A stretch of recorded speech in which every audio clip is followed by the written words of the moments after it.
Toxic family members या हम ये भी कह सकते हैं वो लोग जो हमें ताने मारते हैं उनके साथ कैसे डील किया जाए। अस्सलाम वालेकुम, कैसे हैं आप सब? होप आप सब हेल्दी वेल्दी एंड वाइज होंगे। तो चलिए आज का व्लॉग स्टार्ट करते हैं। आज के व्लॉग में हम बात करेंगे उन फैमिली मेम्बर्स के बारे में जो कि टॉक्सिक बिहेवियर के होते हैं, या तो ये कह सकते हैं जो हमें टॉन्ट मारते हैं और ताने मारते हैं, उनके साथ हमें कैसे डील करना है। सबसे पहले तो मुझे लगता है ये जो ताने मारने और ताने सुनने वाली जो प्रॉब्लम होती है ना, ये सबसे ज़्यादा उन हाउसवाइफ्स को फेस करनी पड़ती है जो कि जॉइंट फैमिली में रहती है। मोस्टली जो जॉइंट फैमिली में हाउसवाइफ रहती है ना, उन्हीं से ये सुनने को मिलता है कि हमारी तो सास हमें ताने मारती है, कभी हमारी देरानी ताने मारती है, कभी हमारी जेठानी ताने मारती है, कभी सास और ननद मिलकर हमें ताने मारती है। तो मोस्ट ऑफ द टाइम जो ये प्रॉब्लम होती है ये हाउसवाइफ्स को ही फेस करनी पड़ती है जो कि जॉइंट फैमिली में रहती हैं। भी उन्हीं हाउसवाइफ में से हैं जो कि जॉइंट फैमिली में रहकर ऐसी प्रॉब्लम को फेस कर रही हैं। तो मेरे व्लॉग में बने रहिए। होप आपको मेरा व्लॉग देखने के बाद आपकी प्रॉब्लम से रिलेटेड कुछ ना कुछ सॉल्यूशन तो ज़रूर मिलेगा। तो प्लीज़ मेरा व्लॉग पूरा देखिए। सबसे पहले हम बात करेंगे टॉक्सिक बिहेवियर क्या होता है। मैं सिंपल वर्ड्स में आपको बताऊंगी। टॉक्सिक बिहेवियर वो बिहेवियर होता है जब सामने वाला विदाउट एनी ग्रजेस सामने वाले को ऐसी बातें बोलता है जानबूझकर कि उसे हर्ट हो। इस टाइप का जो बिहेवियर होता है इसे हम टॉक्सिक बिहेवियर कहते हैं in simple words. Toxic behaviour होता है या जो ये ताने टॉन्ट मारने की आदत होती है ना, ये भी दो टाइप की होती है। एक होता है साइलेंट टॉक्सिक बिहेवियर और एक होता है वर्बल टॉक्सिक बिहेवियर। आप व्लॉग में बने रहिए, आप मेरे दोनों ही बातों से एग्री करेंगे। सबसे पहले तो हम बात कर लेते हैं साइलेंट टॉक्सिक बिहेवियर के बारे में। ये वो बिहेवियर होता है जिसमें लोग हमें कुछ बोलते नहीं हैं लेकिन हमारे साथ ऐसी हरकतें करती हैं कि जो हमें बुरी लग जाती है।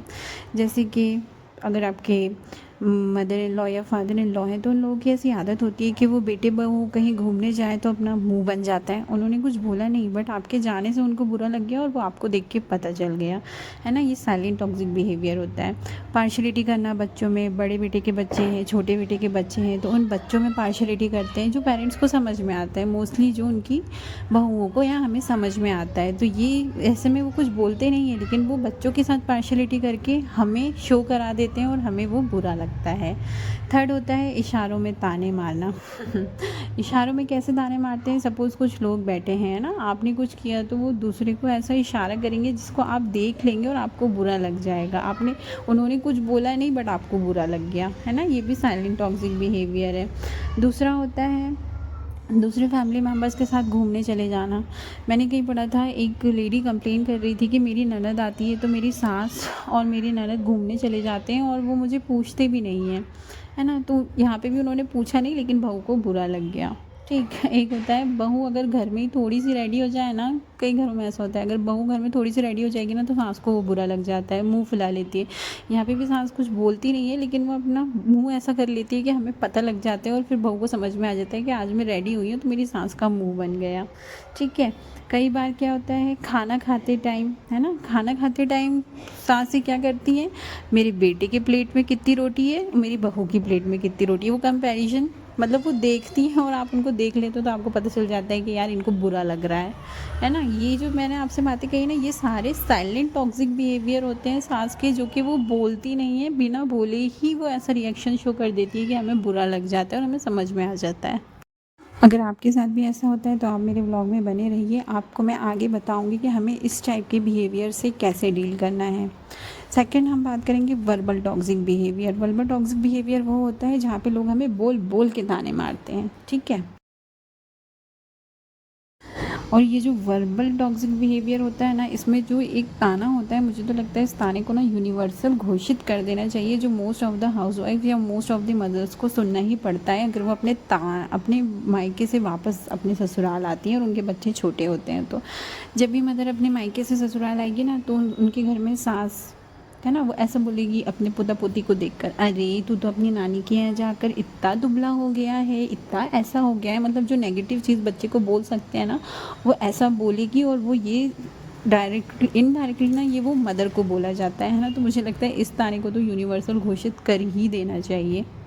कई जॉइंट फैमिलीज़ में तो ऐसा भी देखने को मिलता है कि अगर बच्चे ने कुछ किया और मदर उसको उस चीज़ के लिए डांट रही है, उसको करेक्ट कर रही है, तो बाकी के जो अदर फैमिली मेम्बर्स होते हैं वो आते हैं और बच्चे को अपनी तरफ लेकर ऐसा बोलते हैं कि क्या हुआ बेटा, आपको मम्मा ने मारा, आपको मम्मा ने डांटा, मम्मा गंदी है ना।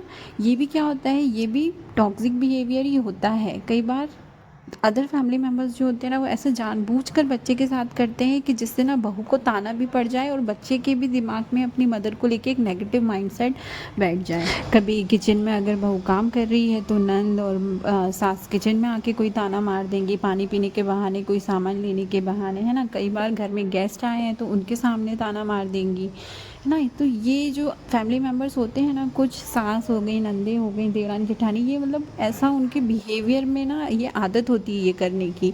कुछ लोग का नेचर ही ऐसा होता है कि जब तक वो किसी को हर्ट नहीं कर लेंगे ना, उनका खाना हजम नहीं होगा। तो चलिए अब हम बात करते हैं जो लोग हमारे साथ ऐसी हरकतें करते हैं उन लोगों के साथ कैसे डील किया जाए। सबसे पहले तो मैं आपको एक एग्ज़ाम्पल दूंगी, और मैं आपको एग्ज़ाम्पल दूंगी एक डस्टबिन का। आपके घर में डस्टबिन होगा, हम डस्टबिन में कचरा डालते हैं, एक लिमिट के बाद वो डस्टबिन जब फुल हो जाता है ना, तो वो भी कचरे को अपने अंदर नहीं लेता, बाहर फेंकना शुरू कर देता है। ठीक है, तो भाई हम तो इंसान हैं, है ना। हम यहाँ पर आए हैं एक अच्छा जीवन बिताने के लिए, है ना कि दूसरों की नेगेटिव वाइब्स, नेगेटिव टॉक को अपने दिमाग के अंदर घुसाने के लिए। तो सबसे पहले तो अगर आपको कोई भी ऐसे ताने मारता है ना, तो आप याद रखें कि आप डस्टबिन नहीं हैं, है ना। आप एक इंसान हैं, आपका दिमाग जो है वो किसी की गंदी बातें लेने के लिए नहीं बना है। इसलिए कोशिश करें हमेशा कि किसी की भी नेगेटिव बात को एक कान से सुनकर दूसरे कान से बिल्कुल निकाल दिया करें। दूसरे कान पर ढक्कन लगा कर ना बैठें, है ना। दूसरे कान से निकालना सीखें, ना कि उसको अपने माइंड में बिठाना सीखें। यहाँ पर मैं आपके साथ सिर्फ 2 पॉइंट्स शेयर करूँगी। अगर आप ये 2 पॉइंट्स अपनी लाइफ में इंक्लूड कर लेंगे तो आप ऐसे टॉक्सिक बिहेवियर वाले लोगों के साथ बहुत ईजीली डील कर पाएंगे। तो चलिए मैं आपको बताती हूँ कौन से हैं वो 2 पॉइंट्स। सबसे पहला पॉइंट तो है प्रायोरिटी। अपनी लाइफ में अपने रिलेशंस, अपनी रिस्पॉन्सिबिलिटीज़ को प्रायोरिटाइज कर लीजिए। ये करना आपके लिए, आपकी लाइफ के लिए और आपकी फैमिली के लिए बहुत ज़रूरी है। अब हम कैसे अपने रिलेशंस और रिस्पॉन्सिबिलिटीज़ को प्रायोरिटाइज़ करें, तो देखिए, आप मैरिड हैं, आपकी सबसे पहली रिस्पॉन्सिबिलिटी तो है, या आपकी सबसे पहली प्रायोरिटी है आप खुद। सेकंड प्रायोरिटी है आपके बच्चे, और आपकी थर्ड प्रायोरिटी है आपका हस्बैंड। बाकी जितनी चीज़ें हैं वो सब आती हैं फोर्थ, फिफ्थ, सिक्स्थ। ठीक है, और मुझे लगता है अगर ये जो आपकी फर्स्ट 3 प्रायोरिटीज़ में अगर ये अदर फैमिली मेम्बर्स नहीं आ रहे हैं, या वो लोग जो कि आपको ताने मारते हैं वो नहीं आ रहे हैं, तो फिर आपको कोई ज़रूरत नहीं है उनकी बातों को अपने सर पे सवार करके अपनी लाइफ को बर्बाद करने की। कई बार तो हमने अपनी लाइफ में चीज़ों को या लोगों को प्रायोरिटाइज़ किया ही नहीं होता है, और फिर हमने उन लोगों को अपनी लाइफ का सेंटर ऑफ अट्रैक्शन बनाया हुआ होता है जिनका कोई मतलब नहीं होता, लेकिन उनकी बातें सुन के और उनकी वजह से हमने अपनी लाइफ को बहुत बर्बाद किया हुआ होता है। ऐसा क्यों होता है? ऐसा सिर्फ इसलिए होता है क्योंकि हमने अपनी लाइफ में प्रायोरिटी नहीं दी है। हम लोगों से तो एक्सपेक्ट करते हैं कि वो हमें अपनी फ़र्स्ट प्रायोरिटी में रखें, लेकिन हम भूल जाते हैं कि हमें भी अपनी लाइफ में कुछ लोगों को अपनी प्रायोरिटी लिस्ट में रखना है और कुछ लोगों को नहीं रखना है।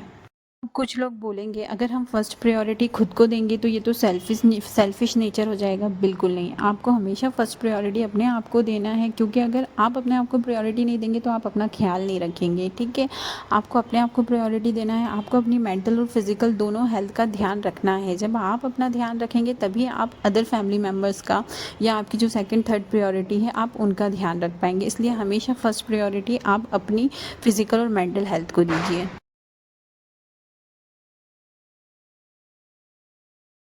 सेकंड प्रायोरिटी आपकी लाइफ में होना चाहिए आपके बच्चे, ना कि वो लोग जो कि आपके साथ रहते हैं और आपको ताने कसते हैं। कई घरों में मैंने देखा है बहुएं अपने रोते हुए बच्चों को छोड़कर अपने बाकी टॉक्सिक फैमिली मेम्बर्स के लिए किचन में घुसी रहेंगी, है ना। अपने बच्चों के बारे में नहीं सोचेंगी, उनके बारे में सोचेंगी। प्लीज़ ऐसा मत करिए, आपको अपने बच्चों पर ध्यान देना है। ठीक है, आज आप अपने बच्चों को बड़ा करेंगी, अच्छे से वेल ग्रोन अप करेंगी, तभी आपका बच्चा आगे जाके खुद अपनी लाइफ को कैसे जीना है, सही क्या है, गलत क्या है, ये आप अपने बच्चे को आप ही सिखा सकती हैं, कोई और नहीं सिखाएगा। ठीक है, इसलिए बजाय कि उन लोगों पर ध्यान देने की जगह आप अपने बच्चों पर ध्यान दीजिए। आज आप अपने बच्चों को सही गलत सिखाएंगी, है ना, तो आगे जाके आपके ही बच्चे अपनी लाइफ में अच्छी ग्रोथ करेंगे। अगर आज आप अपने बच्चों को इग्नोर करके उन टॉक्सिक लोगों के लिए काम करेंगे ना, तो ये लोग आपको कभी ये तो नहीं कहेंगे कि आपने अपने बच्चों को रुला रुला कर हमारे लिए काम किया है। उल्टा अगर कभी आपका बच्चा कुछ गलत करेगा ना, तो वो यही कहेंगे कि अरे तुमने अपने बच्चे को क्या सिखाया। इसलिए प्लीज़ ऐसे लोगों के लिए अपना टाइम वेस्ट मत करो, आप अपना काम करो, ठीक है, लेकिन अपने बच्चे को पहले प्रायोरिटी रखो। इसके बाद हम थर्ड प्रायोरिटी रखेंगे अपने हस्बैंड को। हस्बैंड के केस में भी मैं आप लेडीज़ से एक बात कहना चाहूँगी, प्लीज़ अपने हस्बैंड को एज अ हस्बैंड टैकल करें, ना कि एक बच्चे की तरह। कुछ लेडीज़ की आदत होती है, वो जैसे अपने बच्चों को ट्रीट करती है वैसे ही अपने हस्बैंड्स को ट्रीट करने लगती है। नहीं, आपके हस्बैंड को आपकी मदर इन लॉ ने ग्रो कर चुकी हैं, उनका ग्रोन अप हो चुका है, ठीक है, उनकी जो आदतें थी वो पड़ चुकी हैं। अब आप उनको प्यार मोहब्बत से चेंज कर सकते हैं, लेकिन प्लीज़ उनको अपने बच्चे की तरह ट्रीट मत करो। वो आपके हस्बैंड है, उनको एज अ हस्बैंड ही ट्रीट किया करें। तो ये हैं आपकी फर्स्ट 3 प्रायोरिटीज़। बाकी चीज़ें, बाकी लोग इन 3 लोगों के बाद आते हैं। तो मुझे लगता है कि जब ये 3 लोगों में वो लोग शामिल नहीं हैं, वो हमारी प्रायोरिटी लिस्ट में नहीं है, तो हमें उनकी चीज़ों को या उनको अपनी लाइफ का सेंटर बनाने की कोई ज़रूरत नहीं है, ठीक है। जब आप एक बार अपनी लाइफ में अपने रिलेशंस को प्रायोरिटाइज़ कर लेंगे ना, तो थोड़ा मेंटल पीस तो आपको यहीं मिल जाएगा। इसलिए प्लीज़ हमेशा हमेशा हमेशा अपने रिलेशंस को प्रायोरिटाइज़ करें। जो लोग आपके साथ टॉक्सिक बिहेवियर रखते हैं उनको प्रायोरिटाइज़ करना सीखें। उनको अपनी लाइफ में इतना इम्पोर्टेंस मत दें कि उनकी नेगेटिव बोली हुई बात आपको बुरी लग जाए और आपकी लाइफ स्टाइल को हर्ट करे। सेकंड पॉइंट है इग्नोर करना सीखें। टॉक्सिक लोगों को इग्नोर करना सीखें, उनकी नेगेटिव बातों को इग्नोर करना सीखें, लोगों के ताने टॉन्ट तंज को इग्नोर करना सीखें। जब आप इग्नोर करना सीख जाएंगे ना, तो आपकी लाइफ में बहुत सुकून आ जाएगा। यहाँ पे भी पता है कुछ लोग ये गलती करते हैं, इग्नोर करना भी 2 टाइप का होता है। एक होता है नेगेटिव इग्नोरेंस शो करना और एक होता है पॉजिटिव इग्नोरेंस शो करना। कई बार हम क्या करते हैं, इग्नोर तो करते हैं लेकिन हम नेगेटिव इग्नोरेंस शो करते हैं, और नेगेटिव इग्नोरेंस शो करके हम जो भी सामने वाला बंदा है जो कि ताने मार रहा है या टॉन्ट मार रहा है, उसको हम वही शो कर देते हैं जो वो चाहता है। इसलिए ये भी ध्यान रखें, जब आप इग्नोर करें ना, तो उस इग्नोरेंस में भी आपका पॉजिटिव इग्नोरेंस होना चाहिए। फॉर एग्ज़ाम्पल, आप किचन में कुछ काम कर रही हैं, कोई आया, उसने आपको टॉन्ट मारा, आपने उसको इग्नोर करने के चक्कर में आप वहाँ पे जो काम कर रही थी और या आपके हाथ में जो भी सामान था, आपने उसको ज़ोर से पटका और आप वहाँ से चली गई। ये होता है नेगेटिव इग्नोरेंस। यहाँ पे आपने उसको इग्नोर करके तो गई, लेकिन आपने सामान पटक कर सामने वाले को ये शो कर दिया कि हाँ भाई, तुम चाहते थे कि मुझे तुम्हारा ताना बुरा लगे, मुझे बुरा लग गया। यहाँ पे आपने उसको पलट कर जवाब नहीं दिया, लेकिन आपने अपने बिहेवियर में ऐसा शो किया जो वो चाहता था, ठीक है। इसकी जगह आपको क्या करना है, पॉजिटिव इग्नोरेंस शो करना है। इस केस में आपको जाना तो वहाँ से है, बट पॉजिटिवली जाना है। यहाँ हम क्या करेंगे, आप सपोज़ आपको किचन में आके ताना दिया, तो यहाँ पे आप जो भी काम कर रही होंगी, आप बिल्कुल पोलाइटली साइलेंटली उस बर्तन को वहीं रखेंगी और आप वहाँ से चली जाएंगी। अब सामने वाले को क्या इफ़ेक्ट होगा कि अरे मैंने इसको इतना बुरा ताना मारा लेकिन इसको तो कुछ बुरा ही नहीं लगा, ये तो चुपचाप यहाँ से चली गई। तो यहाँ पे आपने क्या किया, जो सामने वाले की स्ट्रेटजी थी आपको ताना मार के आपको बुरा फील कराने की, उसको फेल कर दिया, ठीक है। तो यही होता है पॉजिटिव और नेगेटिव इग्नोरेंस। एक एग्जांपल और मैं और देती हूँ आपको। जब हम मदर्स होती हैं, कई बार क्या होता है, हमारी सास हमें ताना मार रही होती है, हम अपने बच्चों के साथ होते हैं, तो हम अपनी सास को तो रिप्लाई नहीं कर पाते, तो हम क्या करते हैं, हम अपने बच्चों को ना, उनका पूरा गुस्सा अपने बच्चों पर निकाल रहे होते हैं। या तो हम अपने बच्चे को मारने लगेंगे, या हम अपने बच्चे को क्या करते हैं ना, उल्टी सीधी बातें बोलने लगते हैं। हम अपनी सास को नहीं बोल पाते तो हम अपने बच्चों को ही ऐसी बातें बोलने लगते हैं या ऐसे टॉन्ट करने लगते हैं। हम भी वही करने लगते हैं ना, हम अपने बच्चे को ऐसे टॉन्ट करने लगते हैं जो कि इनडायरेक्टली हम अपनी सास को कर रहे होते हैं। प्लीज़ अपने बच्चों के साथ ऐसा नहीं करें। नेक्स्ट टाइम कभी भी ऐसा हो कि आपको कोई ताने मार रहा है और आपको गुस्सा आ रहा है, आप अपने बच्चे के साथ हैं, प्लीज़ 2 सेकंड का पॉज लेकर सोचें कि मुझे अपने बच्चे को उल्टा सीधा बोलना या इनकी वजह से या इनका गुस्सा अपने बच्चे पर निकालना सही है ना। ये ज़रूर सोचें। आप ऐसा ना करके उस वक्त आप क्या करें, जो सामने वाला आपको कुछ बोल रहा है उस चीज़ को इग्नोर करें। आप अपने बच्चे से प्यार करें, उससे अच्छी अच्छी बातें बोलें।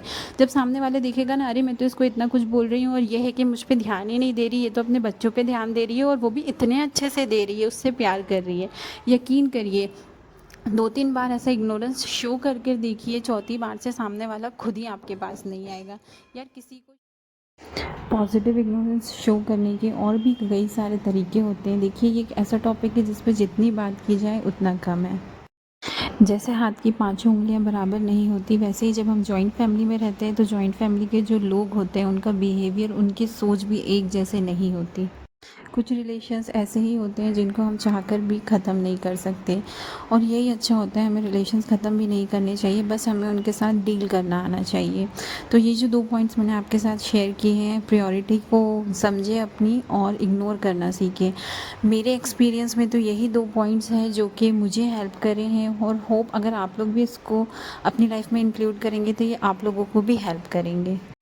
इसके अलावा भी अगर और कोई से तरीके हैं जिनसे आप ऐसे लोगों के साथ डील करते हैं, तो मैं अपने इंस्टाग्राम आईडी की लिंक आप लोगों को दे दूँगी। आप मेरे इंस्टा पर मुझे फॉलो करिए, वहाँ पर आप डीएम करके मुझे अपनी प्रॉब्लम भी बता सकते हैं, और आप लोग कैसे इन चीज़ों से डील करते हैं आप वो भी मेरे साथ शेयर कर सकते हैं। यहाँ पर मुझे एक पॉइंट ये भी डिस्कस करना है, जिन बहुओं को कंप्लेन रहती है कि हम दिन भर काम करते हैं, हमारी सास ननद बाज़ार जाती हैं तो वो हमें नहीं पूछती हैं। तो एक बात बताइए, सीरियसली आप ऐसे लोगों की कंपनी चाहती हैं जिनको आप इतना टॉक्सिक या नेगेटिव बोलती हैं? जब आपको पता है आपकी सास और ननद इतनी नेगेटिव है, आपको इतना नेगेटिव कमेंट करती हैं, तो आप रियली ऐसे लोगों की कंपनी चाहती हैं? अगर आप इसका जवाब हाँ देंगी, तो मैं ये कहूँगी कि पहले आपको अपने साथ डील करने की ज़रूरत है, बाद में ऐसे टॉक्सिक लोगों के साथ। और यहाँ पर मैं उन हाउसवाइफ़ या उन बहुओं के लिए एक सजेशन देना चाहूँगी जो कि जब घर में रेडी होकर घूमती हैं तो उनकी सास उन्हें देखकर मुंह बना लेती हैं। तो वो खुद अपना लाइफस्टाइल ऐसा कर लेती है कि जब उन्हें पता चल जाता है कि आज मैं रेडी हुई हूँ तो मेरा सास का मुंह बन गया, तो फिर वो अपने आप को रेडी करना छोड़ देती हैं, फिर वो ऐसे ही घूमने लगती हैं। सही बता रही हूँ, लोग आपको अप्रिशिएट नहीं करेंगे, आप तैयार होंगी लोग मुंह बना लेंगे, लेकिन आप अगर फूहड़ों की तरह घूमेंगी ना तो वही लोग 10 में जाकर ये बोलेंगे हमारी बहू तो ऐसे घूमती है। इसलिए प्लीज़ किसी की वजह से अपने आप को नेगेटिव वे में बिल्कुल चेंज मत करिए। सबसे पहली बात तो अगर आप हाउसवाइफ भी हैं तो अपनी पर्सनालिटी ऐसी बनाइए कि कोई आपको ताने और तंज ना कर सके, और अगर करते हैं तो उनके साथ पॉजिटिवली डील करना सीखिए। सिचुएशन के साथ मजबूरी में डील मत करिए, हमेशा किसी भी सिचुएशन के साथ पॉजिटिवली डील करिए। आई होप मेरा ये वीडियो आप लोगों के लिए हेल्पफुल रहा होगा। अगर आपके भी आसपास ऐसे ही टॉक्सिक रिलेशन हैं तो जो 2 पॉइंट्स मैंने आपके साथ शेयर किए हैं, इन तरीके से उनको डील करके देखिए। किसी भी चीज़ को होने में टाइम लगता है, बट यकीन करिए एक बार ट्राई करिए, आपसे हो जाएगा। ऐसे ही लाइफ की और प्रॉब्लम्स को आप कैसे डील कर सकते हैं, उसके लिए आप मेरे चैनल पे बने रहिए, मेरे चैनल को सब्सक्राइब करिए। आपका एक सब्सक्रिप्शन मेरे लिए बहुत मायने रखता है। आप अगर ऐसे ही मोटिवेशनल वीडियोस चाहते हैं तो आप मेरे चैनल को सब्सक्राइब करिए, मेरी वीडियो को लाइक करिए, और ये जो वीडियो जिनके लिए हेल्पफुल हो सकता है उनको शेयर करिए प्लीज़। अगर आप लोगों ने मेरा वीडियो यहाँ तक देख ही लिया है तो फटाफट से जाइए और मेरे चैनल को सब्सक्राइब करिए, और कमेंट करना बिल्कुल ना भूलें। यही था मेरा आज का छोटा सा मोटिवेशनल व्लॉग। ऐसे ही व्लॉग्स के लिए आप मेरे साथ बने रहिए। यहाँ पे मैं अपने एक्सपीरियंस के अकॉर्डिंग आप लोगों के साथ अपने वीडियो शेयर करूँगी। Thank you. अपना ख्याल रखिए, खुश रहिए। अल्लाह हाफ़िज़।